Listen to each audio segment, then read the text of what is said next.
over to the car, killer's gone. Of course he is. He's like Jason in Part 8. He's just teleporting, or she, or them, or whatever.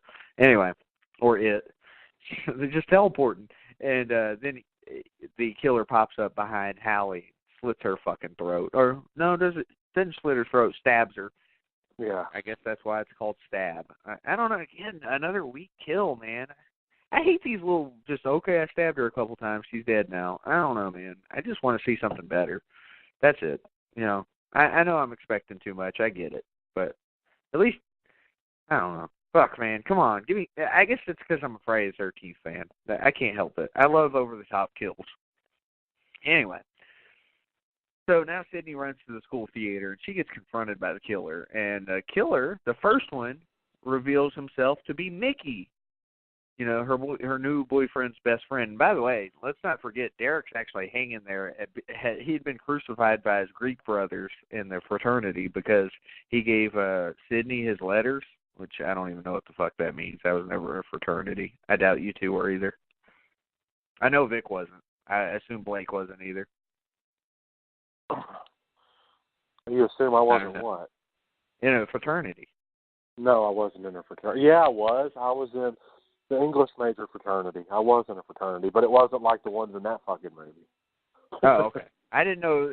Okay, fair enough. I was going to say I didn't know that was Sigma Pi Delta was the one I was in. I was in Sigma Pi Delta.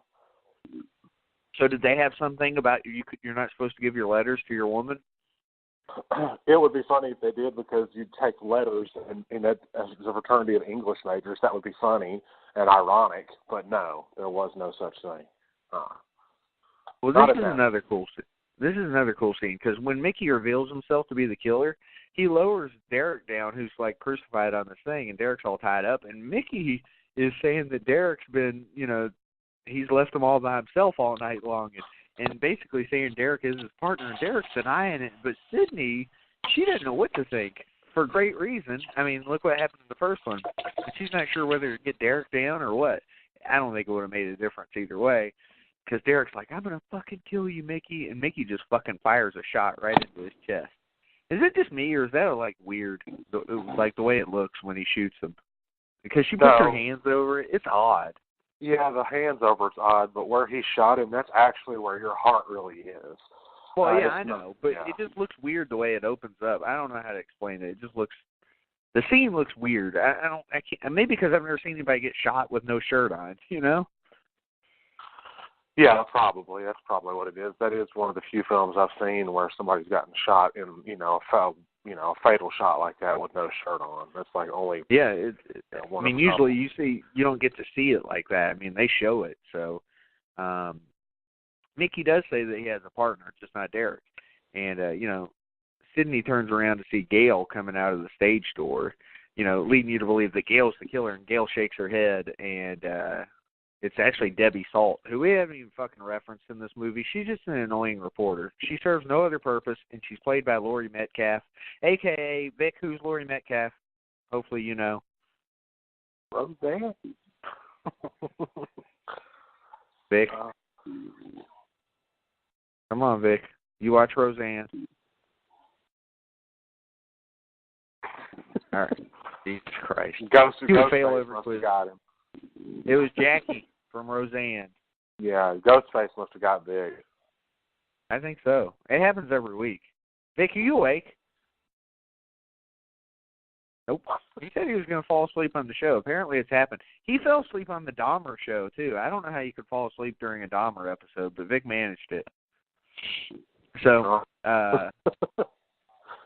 Debbie's holding the other cop's gun. And by the way, Mickey's all fucking busted up. So he was the one that was actually in the car. So he killed Hallie, right? We agree on that? We're going to let's talk about it, because we like doing this on the last one.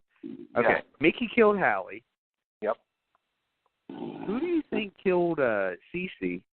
Do you think that was Mickey or Debbie?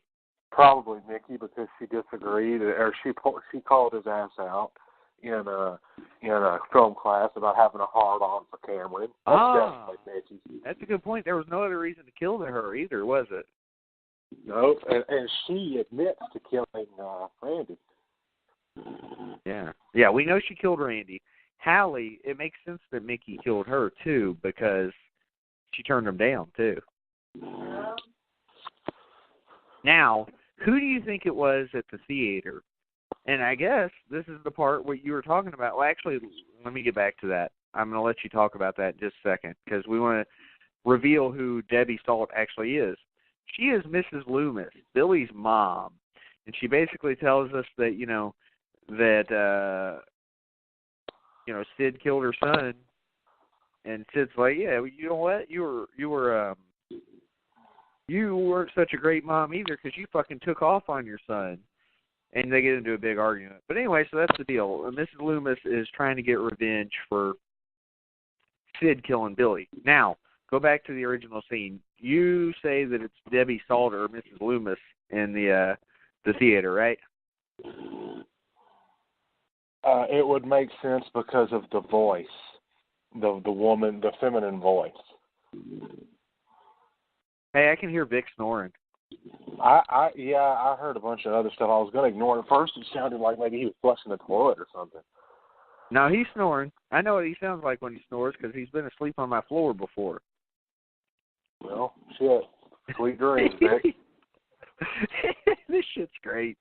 Oh, man. This show's going to get so many listens. I'm just saying.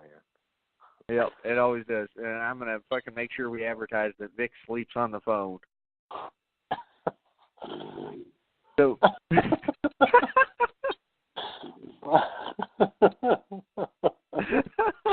oh my God! Only this show. Yep. I couldn't. Let's try to move on a little bit. We're professionals here. So Mrs. Loomis is talking about how she found Mickey on a serial killer website. I didn't know that there were these things for actual serial killers, but she located him, and she had to pay for his tuition. And then, Mickey's motive is that they're going to go straight to the trial. He's going to have Cochran defend him, that the Christian Coalition's going to pay his legal fees. Basically, Mickey is going to blame the movies for why he did these things, which is kind of a throwback to what Stu and Billy were talking about in the first one, but the opposite, because Billy, said, no, Sid, psychos don't, or movies don't make psychos, movies make psychos more creative or whatever. Yeah. So Mickey's going the opposite route. He's going to blame the movies, which is funny because that's what they talk about in the film class. He even mentions that Josh Jackson says they're directly responsible, and he kind of agrees with them.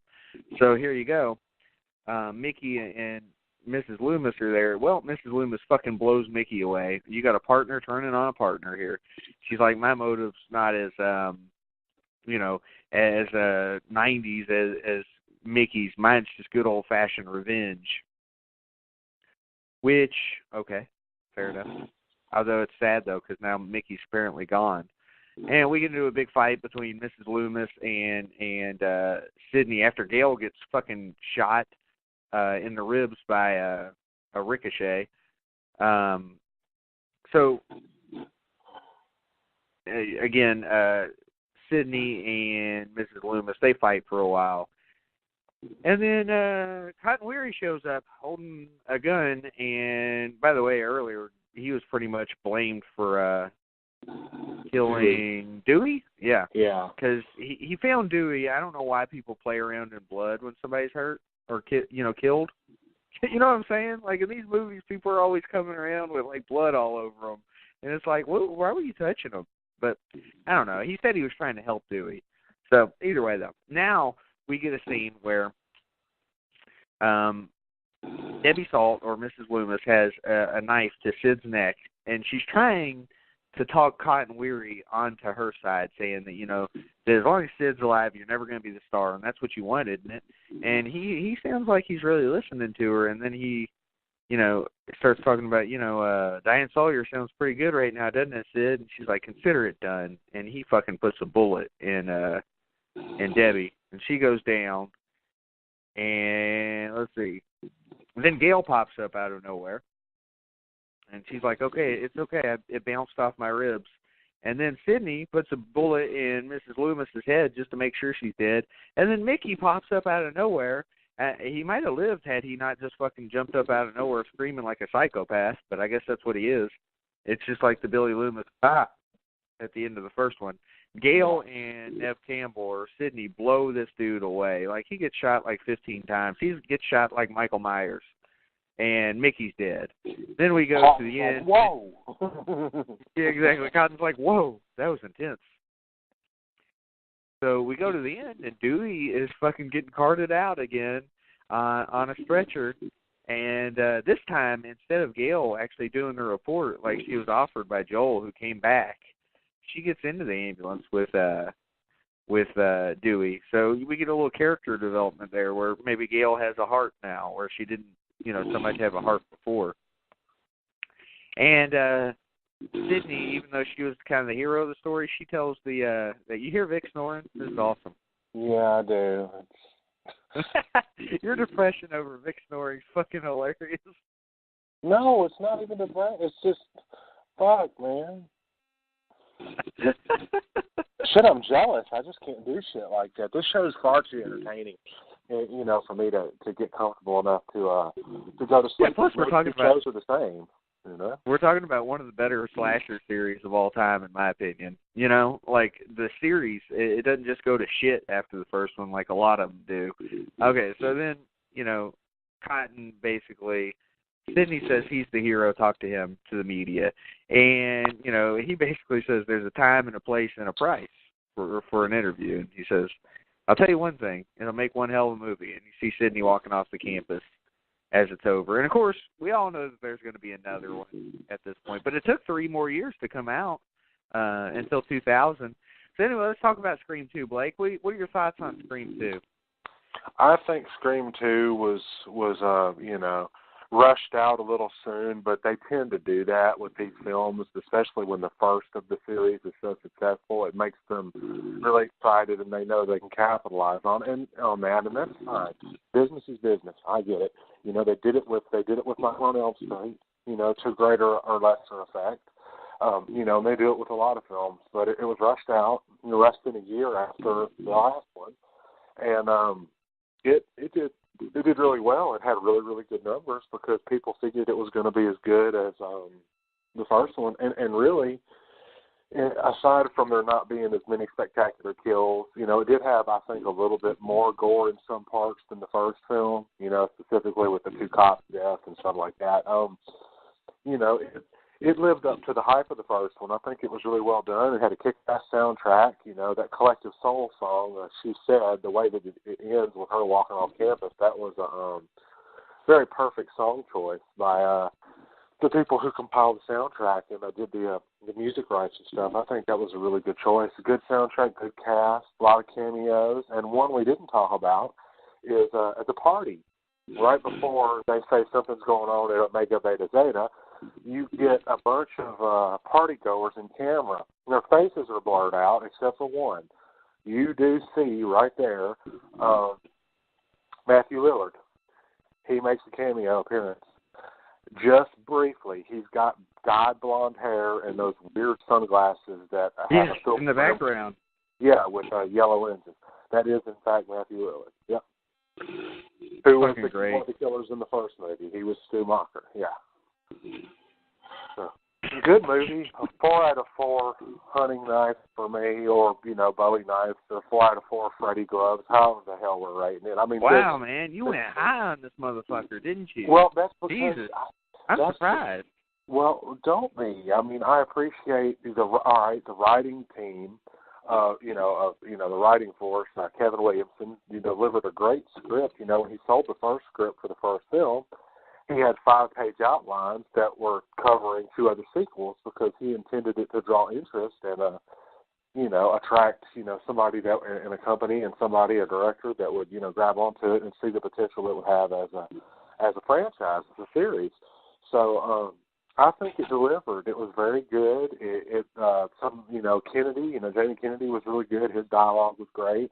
He was actually, I think, better in this movie than he was in the first one. He was given more screen time and more chance to develop the character, and I think that was really good. Cotton Weary, you get more on him.